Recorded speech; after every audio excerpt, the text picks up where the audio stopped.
embargo, hay que destacar que algunas instituciones públicas, autónomas, se le aplica el derecho laboral, el Código de Trabajo.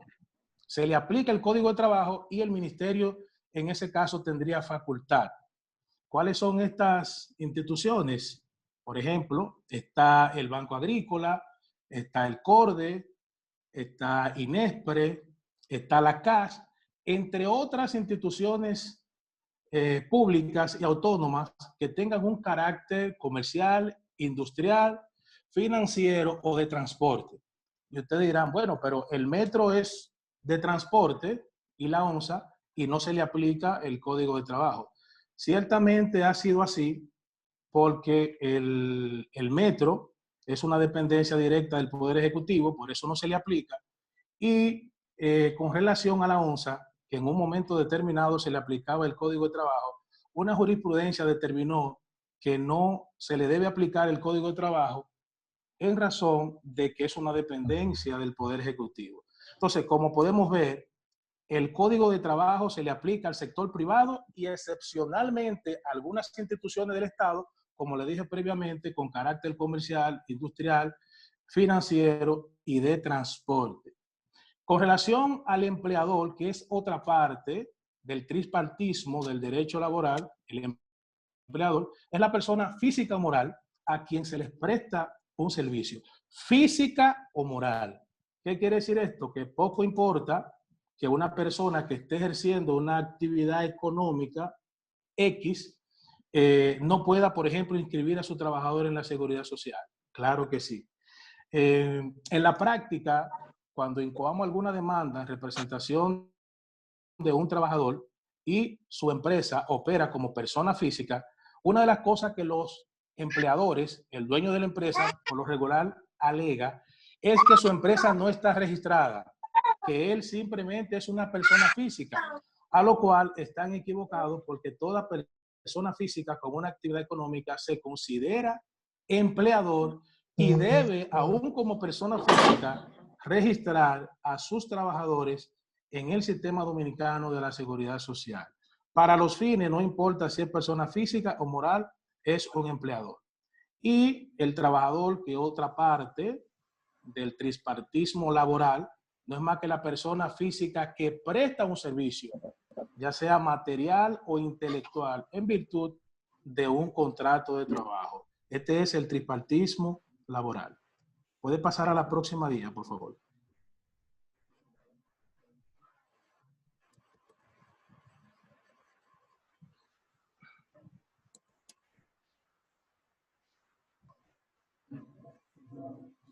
Ok, vamos a ver unas nociones, brevemente, nociones generales sobre esos principios protectores con que cuentan los trabajadores.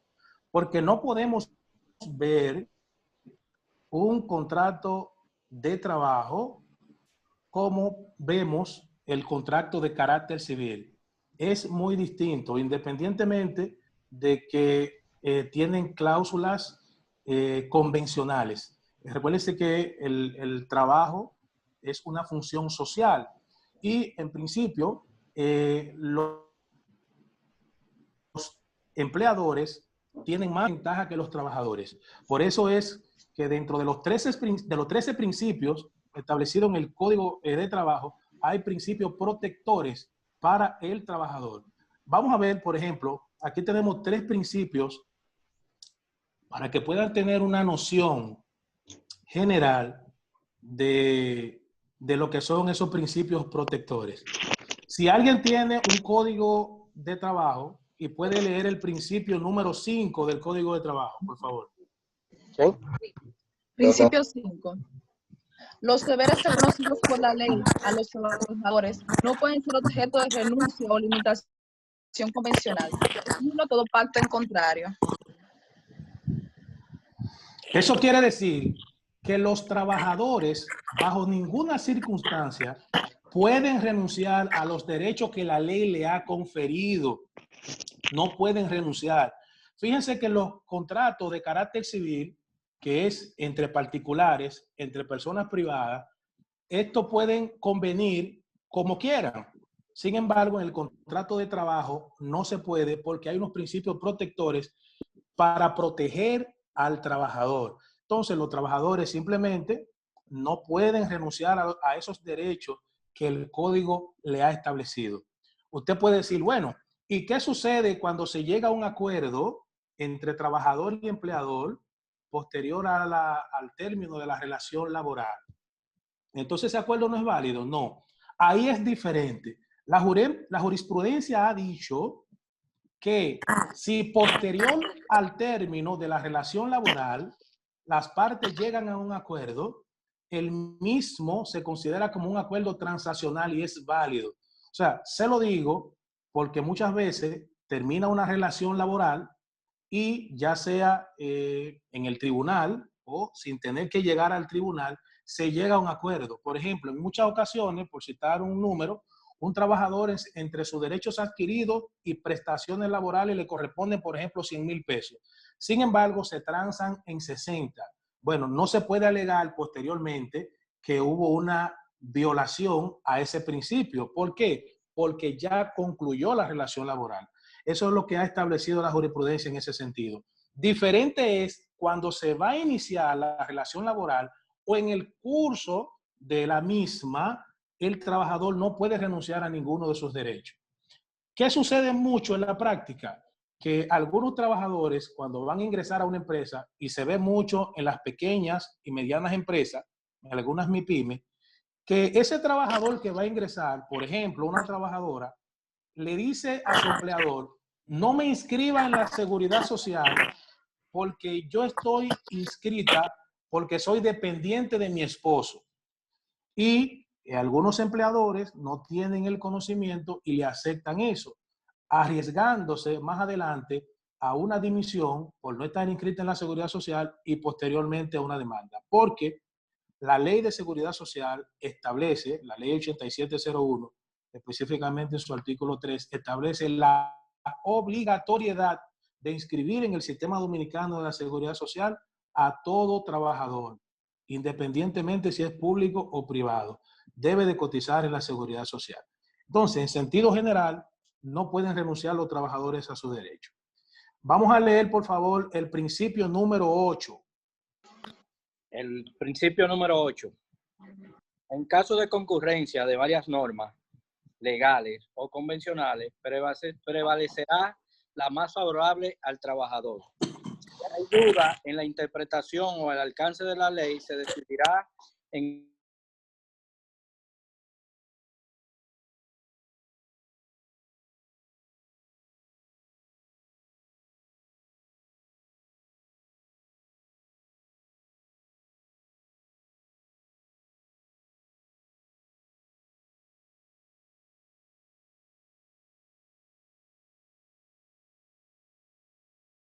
la relación de trabajo quedará regida por este código.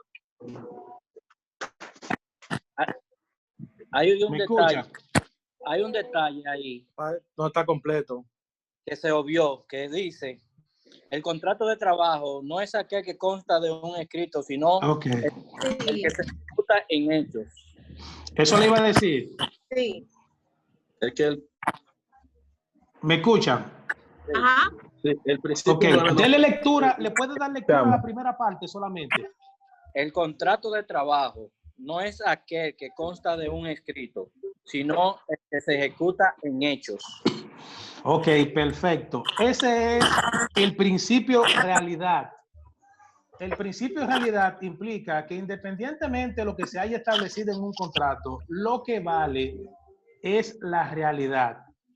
Muchas veces se hace un contrato por escrito, aunque necesariamente no es obligatorio en materia laboral, que lo vamos a ver más adelante, que tenemos el principio de libertad probatoria, perfectamente tienen asidero y de hecho ese es el mayor utilizado, el contrato verbal. Entonces, poco importa lo que diga en un escrito, es el principio realidad, la realidad con relación al trabajo que desempeñaba el trabajador. Este, como vemos, es otro principio también protector a los trabajadores.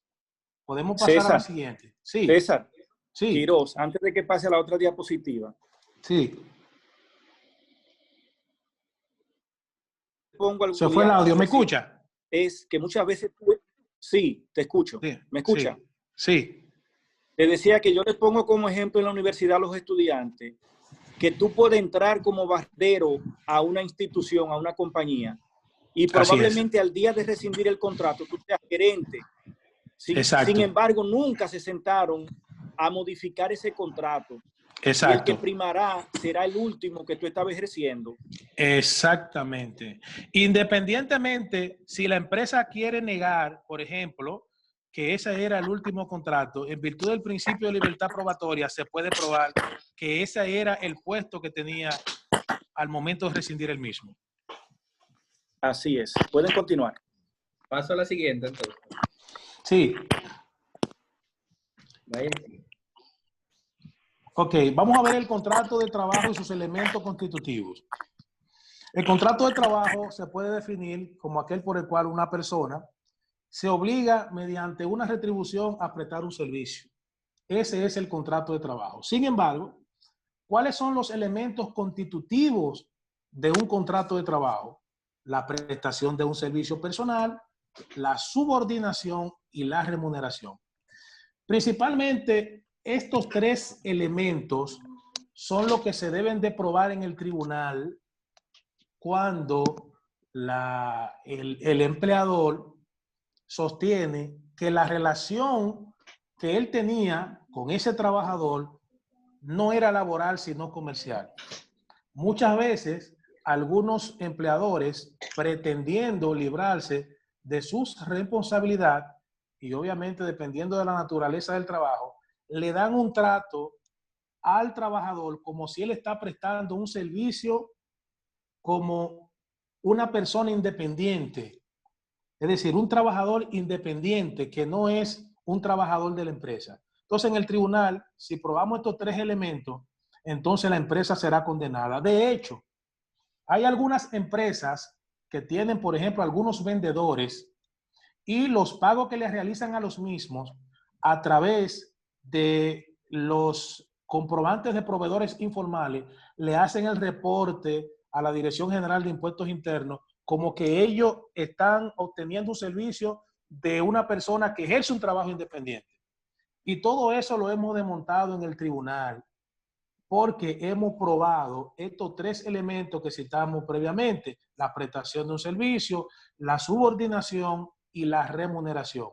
Esos son los elementos esenciales de un contrato de trabajo. Puede pasar la próxima.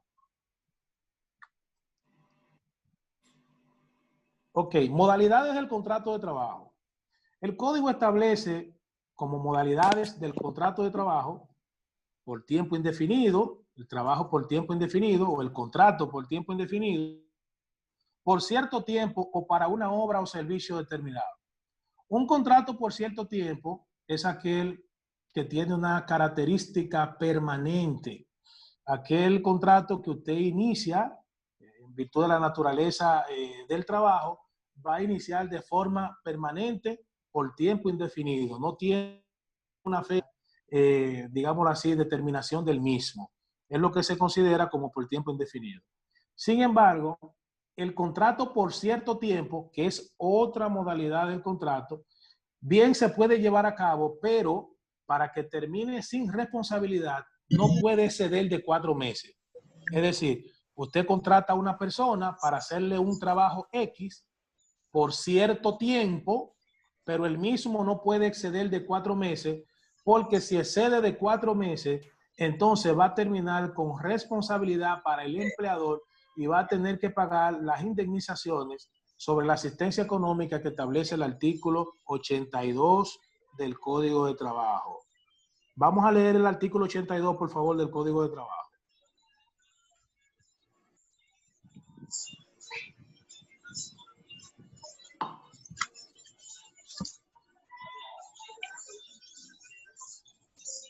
¿Me escucha? Artículo 82. Sí. Se establece una asistencia económica de 5 días de salario ordinario después de un trabajo continuo, no menor de 3 meses ni mayor de 6, de 10 días de salario ordinario después de un trabajo continuo, no menor de 6 meses ni mayor de 1 año, y de 15 días de salario ordinario por cada año de servicio prestado después de un año de trabajo continuo.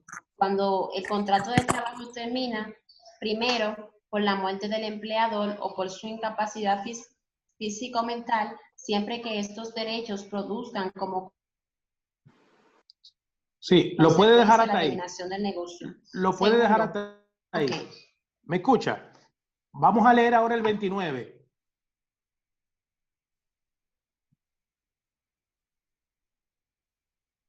Artículo 29. Los contratos relativos a trabajo que, por su naturaleza, solo duren una parte del año, son contratos que expiran sin responsabilidades para las partes, con la terminación de la temporada. Sin embargo, si los trabajos se extienden por encima de 4 meses, el trabajador tendrá derecho a la asistencia económica establecida en el artículo 82. O sea, la que acabamos de ver ahora, de 5 salarios ordinarios, esa se le aplica si usted contrata a una persona por cierto tiempo y excede de los 4 meses. Con relación al contrato de trabajo para una obra o servicio determinado, es aquel igualmente por la naturaleza del trabajo. Supongamos que se contrate a una persona para instalar una persiana en un edificio. Eso es un servicio. Y ese trabajo, ese contrato concluye inmediatamente la persona termina de instalar esas ventanas, entonces concluyó el trabajo. Igualmente, para una obra determinada, por ejemplo, para una construcción, citando, por ejemplo, un edificio, se contratan trabajadores para esa obra, para esa construcción. ¿Qué se debe hacer en ese caso? Se debe de enviar una documentación al Ministerio de Trabajo a los fines de informarle, notificar al Ministerio de Trabajo con una simple carta, con los datos del trabajador y de la empresa, de que ese trabajador va a elaborar para una obra determinada. Entonces, ya ahí no importa el tiempo. Por el tiempo que dure la obra, ese trabajador va a trabajar porque es para una obra. Y cuando la misma concluya, se le debe notificar nuevamente al Ministerio de Trabajo la conclusión de la obra. Si antes de los 2 meses de haber terminado esa obra, usted inicia otra obra con ese mismo o esos mismos trabajadores, entonces se va a reputar un contrato por tiempo indefinido, porque debe de pasar un periodo de 2 meses desde la terminación de una obra para poder iniciar la próxima. ¿Puede pasar la próxima diapositiva, por favor? Sí, César, estamos llegando al tiempo límite de la llamada. Quedan 5 minutos para ver si volvemos a entrar, para pararlo aquí y volver a entrar. Entonces, muchachos, no hay problema. Ya saben, de una vez le voy a cerrar la sesión, le dan al link nuevamente de una vez para volver a entrar.